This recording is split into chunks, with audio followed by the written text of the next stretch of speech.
अस्सलाम वालेकुम व्यूअर्स। मेरी आज की वीडियो का टॉपिक है कॉस्ट अकाउंटिंग का accounting for manufacturing concern practice question number 8। Question के अंदर हमें सबकी जनवरी 1 के कॉलम में ओपनिंग इन्वेंट्रीज़ गिवन की गई हैं और साथ ही साथ दिसंबर 31 यानी कि क्लोजिंग इन्वेंट्रीज़ भी सबकी मेंशन की गई हैं, लेकिन फिनिश गुड्स एंडिंग का अमाउंट हमें मेंशन क्वेश्चन में नहीं किया गया है। इसके अलावा क्वेश्चन की 5 रिक्वायर्ड हैं। Required number 1 is income statement for the year ending 31 दिसंबर 1998। The required number 2 is number of unit manufactured. Required number 3 is cost per unit manufacture.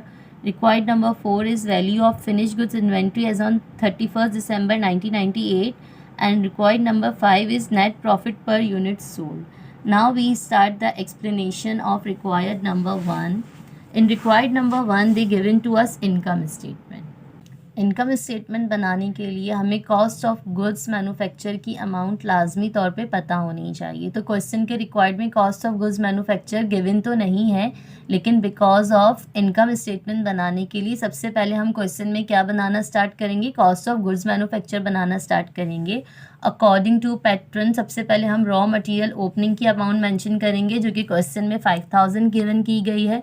उसके बाद हमें उसके अंदर ऐड करना होता है रॉ मटेरियल परचेज़ को, उसकी अमाउंट भी हमें क्वेश्चन में गिवन की गई है 41,650 और उस अमाउंट के अंदर से हम लेस कर देंगे रॉ मटेरियल एंडिंग जो कि हमें क्वेश्चन में गिवन किया गया है 3000। तो हमें पता चल जाएगा कि हमने रॉ मटेरियल कितना यूज़ किया है।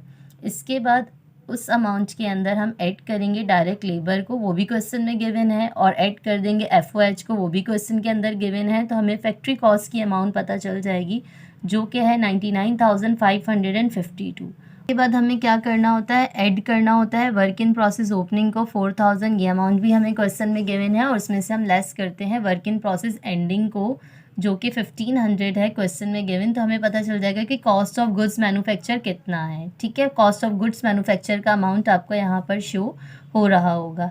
Then we solve the required number 1 of this question, income statement. जब हम इनकम स्टेटमेंट फॉर्म करते हैं तो सबसे पहले हमें सेल्स मेंशन करना होता है। सेल्स की अमाउंट हमें क्वेश्चन में गिवन है 1,27,200। इसके बाद हम इसमें से लेस करते हैं कॉस्ट ऑफ गुड्स सोल्ड को। कॉस्ट ऑफ गुड्स सोल्ड का पैटर्न है, उसके अंदर हमें फिनिश गुड्स ओपनिंग को जो है सबसे पहले मेंशन करना होता है और उसके अंदर हमें ऐड करना होता है कॉस्ट ऑफ गुड्स मैन्युफैक्चर को। 823 हमें क्वेश्चन में गिवन है फिनिश गुड्स ओपनिंग का अमाउंट, और कॉस्ट ऑफ गुड्स मैन्युफैक्चर हमने खुद से फाइंड आउट किया है, लेकिन जो अमाउंट हमें गिवन नहीं है क्वेश्चन के अंदर वो है फिनिश गुड्स एंडिंग, इसकी अमाउंट हमें पता नहीं है। अब इनकम स्टेटमेंट को कंप्लीट करने के लिए सबसे पहले हमें रिक्वायर्ड नंबर 2, रिक्वायर्ड नंबर 3 और रिक्वायर्ड नंबर 4 को कंप्लीट करना पड़ेगा, तो देन हम इनकम स्टेटमेंट को कंप्लीट कर पाएंगे ना। Then we move to required number 2। Required number 2 के अंदर हमें क्या फाइंड आउट करने के लिए दिया गया है, number of unit manufacture. Number of unit manufacture का फॉर्मूला क्या है, ओपनिंग यूनिट के अंदर हम प्लस करते हैं मैन्युफैक्चर यूनिट जो होते हैं और उसके अंदर से हम लेस करते हैं सेलिंग यूनिट को, तो हमें पता चल जाते हैं एंडिंग यूनिट। अब अकॉर्डिंग टू क्वेश्चन हमें ओपनिंग यूनिट गिवन है 100, लेकिन मैन्युफैक्चर यूनिट हमें गिवन नहीं है, तो उसके बदले हम क्या मेंशन कर देंगे, X मेंशन कर देंगे।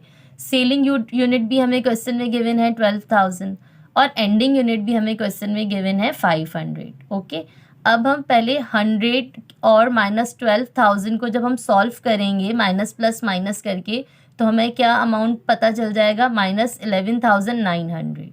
देन ये यहाँ पे माइनस हो रहा है, जब हम इसे दूसरी तरफ शिफ्ट करेंगे तो ये वहाँ पे जाके ऐड हो जाएगा, और जब इसके अंदर हम 500 ऐड करेंगे तो हमें यूनिट हमने कितने मैन्युफैक्चर किए, 12,400 यूनिट्स मैन्युफैक्चर की अमाउंट हमें पता चल जाएगी। Then move to required number 3। Required number 3 के अंदर हमें कॉस्ट पर यूनिट मैन्युफैक्चर, यानी कि हमने यूनिट जो मैन्युफैक्चर की है उसकी कॉस्ट पर यूनिट की फाइंड आउट करनी है, जिसका क्या फॉर्मूला है, unit cost is equals to cost of goods manufacture divided by unit. Cost of goods manufacture अभी हमने इससे पहले मैंने आपको जो है उसकी अमाउंट सॉल्व करके दिखाई थी, तो वो क्या आई थी हमारे पास 1,02,052, और उसको हम डिवाइड कर देंगे 12,400 से, तो हमें पता चल जाएगा 8.23 जो है वो कॉस्ट पर यूनिट मैन्युफैक्चर है।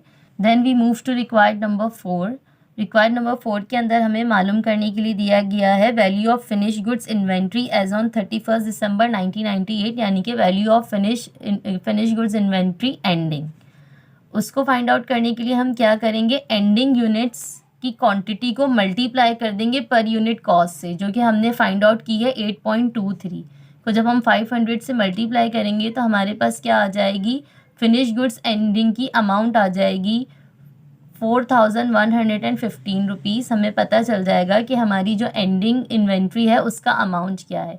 अब इस अमाउंट की हमें कहाँ पे रिक्वायर्ड है, ये अमाउंट हमें रिक्वायर्ड है हमारे इनकम स्टेटमेंट के अंदर। तो इस अमाउंट को हम पुट करेंगे इनकम स्टेटमेंट के अंदर जाकर।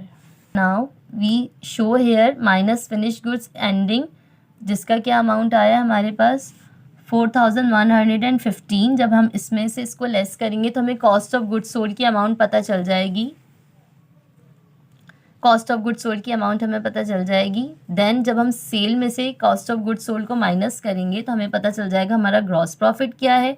और ग्रॉस प्रॉफिट में से फिर हमें क्या लेस करना होता है, सेलिंग एक्सपेंसेस क्वेश्चन में गिवन है और जनरल एंड एडमिन एक्सपेंसेस भी क्वेश्चन में गिवन है। जब हम इसमें से इन दोनों को माइनस कर देंगे तो हमें हमारी नेट इनकम पता चल जाएगी। 10,224 is our net income. Now then only required number 5 is remaining. Required number 5 के अंदर हमें net profit per unit sold find out करना है। वो हम किस तरीके से जो है कैलकुलेट करेंगे, नेट प्रॉफिट को हम डिवाइड कर देंगे यूनिट सोल्ड से। सो नेट प्रॉफिट हमने इनकम स्टेटमेंट की हेल्प से जो है फाइंड आउट किया है, जिसका अमाउंट ये रहा 10,224 और हमने यूनिट कितने सोल्ड की हैं, क्वेश्चन में गिवन है 12,000।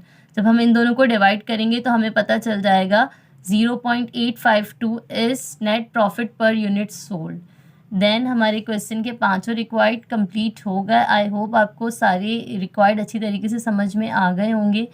Thank for watching my video. Please like, subscribe, share my channel.